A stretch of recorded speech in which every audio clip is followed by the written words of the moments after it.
我其实刚进去的时候很自卑，想说我为什么会在这里？我套棉被这么蠢，然后就觉得很丢脸这样。我爸过世了。免贵，也不是强用你的跪下。就是你爸爸特地从台北带过来的。我是陈大哥跟美玲修佛的道友啦。家无啥物美玲，我是陈碧琼的太太。小一的时候，对，小学1年级，所以其实那时候没有到，我觉得是长大才会慢慢去回想那些比较伤痛的过程。小时候应该是一种保护机制吧，所以成长的过程比较不会一直想起一些可怕或是不好的事，反而是长大当了演员之后才有点说是被迫，但也是一件好事，就是去重新照顾以前的那个自己，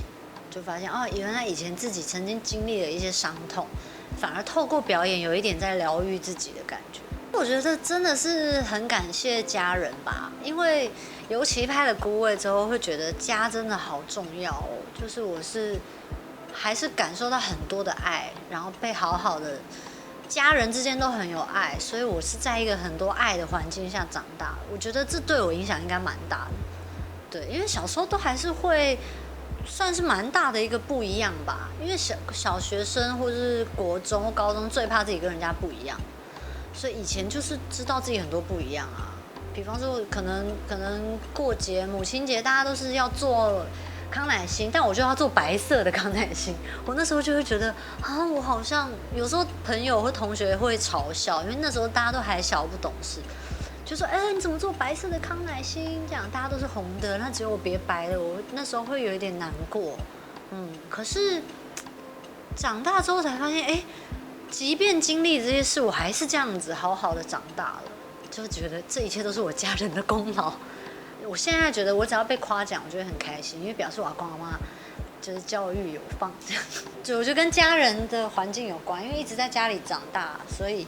家庭都是比较温暖。然后我又在乡下长大，所以我们村子里都是很有朝气，然后很有爱啊，大家互相关心的感觉。不会耶，因为我小时候就是一个不是会有这种，比如说婚纱啊，或是家庭这种美梦，因为我觉得我已经过得很开心了，像我的家也都很开心啊，我反而会像佳佳那样，就是有一场那个妈妈说啊，你现在也都长大了，你赶快找一个伴，怎么样也该结婚，妈妈不能照顾你，我就是会像佳佳那样，我才不要，就是我在家里就很开心了，然后我也想要陪伴外公。然后因为姐姐也结婚了，也生小孩了，我就觉得那没我的事，就是我没有这个责任，应该要去做什么，就是我觉得我到了我就会去做了，或者我想要的时候我就会去做，所以就比较不会有这种压力了。对，因为我那时候也是搞笑才考进职剧场的是搞笑救了我一命。对啊。你怎么样搞笑可以进去？我记得我原本好像是想说啊，我要不要弹吉他？后来发现我弹吉他再怎么弹也没有人家那种厉害的人厉害，那我就做我自己想做的事吧。然后那一阵子刚好就是我都会烘被子洗被子，我那一阵子刚好在网络上看到一个人教人家怎么快速的套被单，就是棉被然后套被单，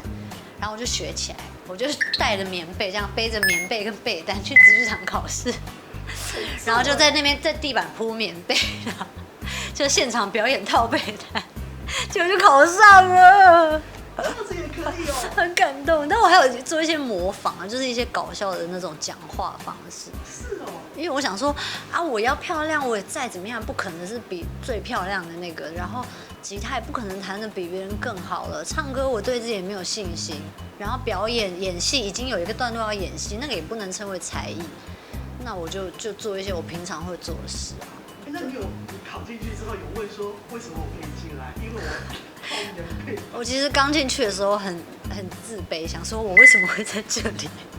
我套棉被这么蠢，然后就觉得很丢脸这样。那一开始都很害怕说，比方说小弟老师啊，或是像陈玉轩勋导那时候也有说，哦，你是好像是走喜剧派的，就有点紧张，怎么办？我会不会演不了正经的戏？但没想到我第一个作品试上的是《天黑请闭眼》，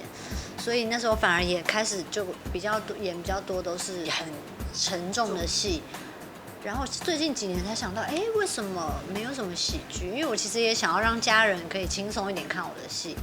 我就觉得如果有一个喜剧的话，他们说不定也会看得很开心。